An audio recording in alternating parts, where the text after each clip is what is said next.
afternoon. We are at the fag end of the conference, so there are very few people. So let's see. I will wind up in the next 5 minutes on about the study of Poziotinib for patients with the HER2 exon mutant NSCLC. This was the phase 2 trial published in JCO. HER2 alterations include amplification, mutation, or protein expression. It is important to understand that all are different, has biological connotations. Amplification or protein expression doesn't lead to that good responses, but HER2 mutant, we have certain good drugs available for this group of disease. HER2 mutations account for about 3% of lung cancers, and about 48% of all HER2 mutations are in the exon 20 domain. Now, the currently available therapies like afatinib, neratinib, lacometinib, they hardly have any response in the HER2 mutant population. So the current standard remains actually giving chemotherapy to these patients. Immunotherapy also is not very effective in this group of patients. So there is definitely need for more new therapies for this group. Now, poziotinib is a irreversible covalent TKI. Because of its small size and increased halogenation and flexibility, the drug can circumvent the steric hindrance in the drug binding pocket induced by HER2 or EGFR exon 20 insertion. Now, this study, particularly the inclusion criteria where patients had stage 4 or recurrent HER2 exon mutant lung cancer, the HER2 exon mutation was documented by either oncomine comprehensive assay or Guarded 360 assay using plasma or Foundation 1. Patients were more than 18 years of age, had good organ function, and they had a measurable disease. ECOG per PS had to be 0 or 1. Patients with CNS disease were allowed, but that disease should be asymptomatic or priorly treated with radiation. The key exclusion criteria where cardiac ejection fraction should be less than, if it was less than 50%, patients were excluded, and patients should not have been treated within 2 weeks with any other anti-cancer treatment. Now, this particular study included 30 patients. This was a phase 2 study, single arm, and this was an investigator-initiated trial. As you can see from the patient profile, 90% of the patient had received prior platinum-based chemotherapy. So this was a very heavily pretreated population, and almost 50% of the patient had received 2 or more lines of prior systemic therapy, which, as you can see here, included other HER2 targeted agents also, like afatinib, trastuzumab, or pertuzumab. These patients were given poziotinib at a dose of 16 mg per day for 28 days as a continuous treatment, and this was continued till disease progression. The dose interruption or reduction occurred if the patient had a grade 3 or more toxicity, which lasted for more than 7 days. If the adverse event resolved, then the poziotinib could be given at the same dose of 16 mg or one dose lower of 12 mg. Maximum dose reduction was permitted up to 8 mg. Beyond that, the drug was discontinued. The most common HER2 mutation was the YVMA mutation, which is one of the most common mutations. The primary endpoint of this study was actually objective response rate, and this was confirmed after 48 to 28 days with a repeat CT scan. The median duration of follow-up is 14 months.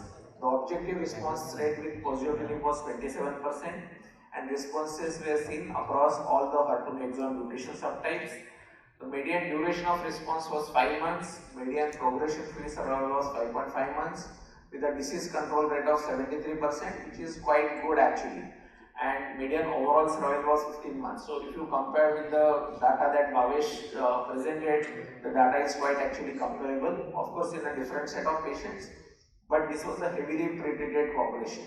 These are the waterfall plots, and as you can see, the overall response rate was 27% and 73% disease control rate.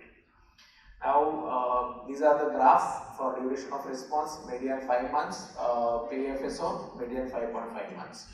As you can see here, at the tail end of the curve, there are several patients who have kind of responses lasting up to 3 years also. The overall survival is 15 months, and again, as you can see here, almost about 20-25% of the patients are surviving beyond 3 years also. This is the swimmer's plot. As you can see here, there are some patients who are responding and continue to receiving therapy. On your left hand side, you can see that platinum and I, which is for immunotherapy.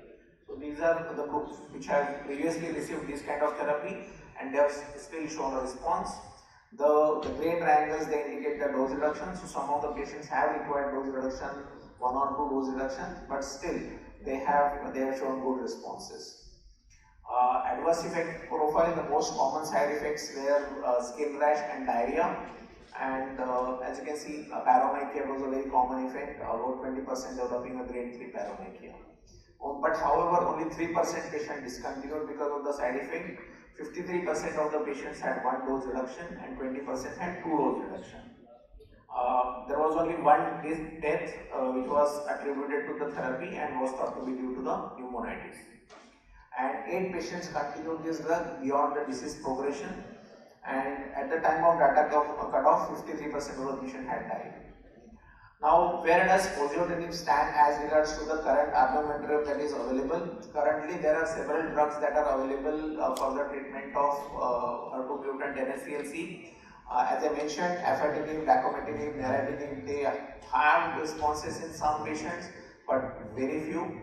Pyrotinib is a good option, which is again something that there are some studies which are currently evaluating pyrotinib.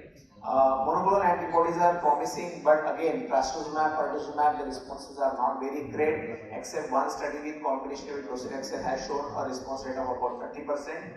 I think the most impressive response rate are with DDXD, which has shown a response rate of about 55%, which is very impressive. The second option is TDM1, which also has shown good results. So as compared to this, with TDXD, the drawback is that there is a 20% drug discontinuation due to toxicity and 12% incidence of ILD. If you look and compare that with Poziotinib, it's an oral drug.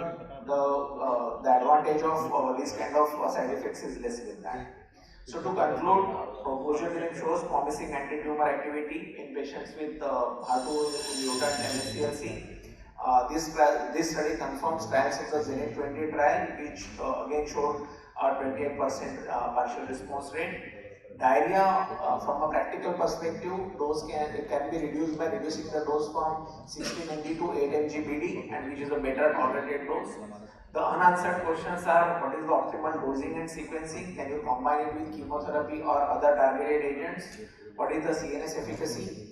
And what are the mechanisms of resistance? These are the questions that we need to answer over a period of time. So with that, I conclude. Thank you so much.